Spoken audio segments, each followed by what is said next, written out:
আসসালামু আলাইকুম এভরিওয়ান। আজকে হচ্ছে যে আমরা শিখবো বা। ঠিক আছে, তো গতবার হচ্ছে যে আমরা বাই শেপ শিখছি, তো হচ্ছে যে আজকে বা ট্রাই করি। ঠিক আছে, তো বা ট্রাই করার জন্য হচ্ছে যে আগে স্কেল রাখবা। স্কেল রেখে হচ্ছে যে দাগ কেটে নিবা। দুই দিকে হচ্ছে যে দাগ কেটে নিবা। ঠিক আছে,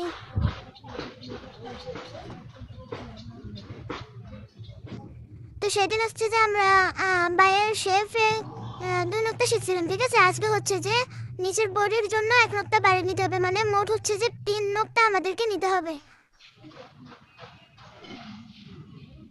তো এই দুই নোক্তা দিয়ে হচ্ছে যে আগে তোমরা স্কেল দিয়ে দাগ কেটে দিতে পারো, তাহলে হচ্ছে যে স্কেলের পরিমাপটা সুন্দর হয় আর কি, সঠিকভাবে হয়। তো পরে হচ্ছে যে বডির জন্য দুই নোক্তা দিয়ে শেষে এক নোক্তা দিয়ে নিবে।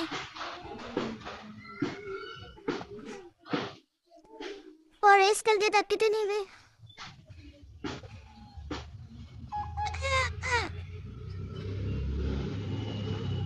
আর উপরে তো জানোই যে এক নোক্তা হয়, তো এক নোক্তাটা দিয়ে নিবে আগে।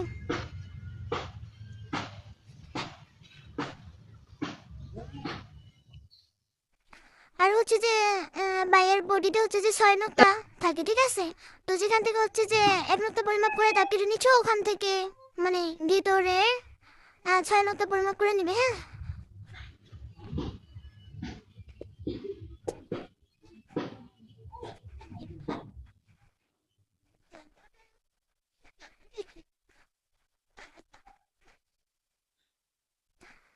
তারপরে হচ্ছে যে আমরা সেদিন শিখছিলাম যে বাটা হচ্ছে যে উপর থেকে রাউন্ড হয়, তো আজকে হচ্ছে যে ছয় নোক্তার ভিতরে হচ্ছে যে লাস্ট কর্নার যেটা হচ্ছে যে টাচ করবে, সেটা হচ্ছে যে ছয় নোক্তা। এখানে তোমরা দাগ কেটে নিবে। আর হচ্ছে যে চার নোক্তার মাঝখানে হচ্ছে যে বাইয়ের বডি টাচ করবে, এই জন্য হচ্ছে যে চার নোক্তার মাঝখানে হচ্ছে যে তোমরা দাগ কেটে নিবে। ঠিক আছে, তো বাইয়ের হচ্ছে যে শেপটা প্রথমে অ্যাড করবো ওই তিন ভাগ করে।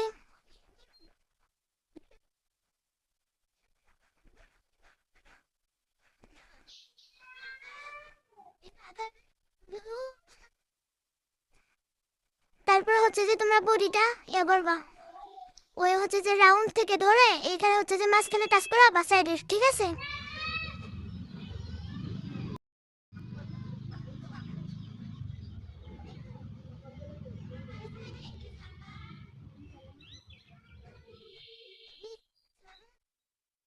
বা হচ্ছে যে বেশি বেশি প্র্যাকটিস করতে হবে। তারপর হচ্ছে যে মাথাটা হচ্ছে যে এক পেন্সিল দিয়ে মিলাই দিবা। ঠিক আছে, বা হচ্ছে যে বেশি বেশি প্র্যাকটিস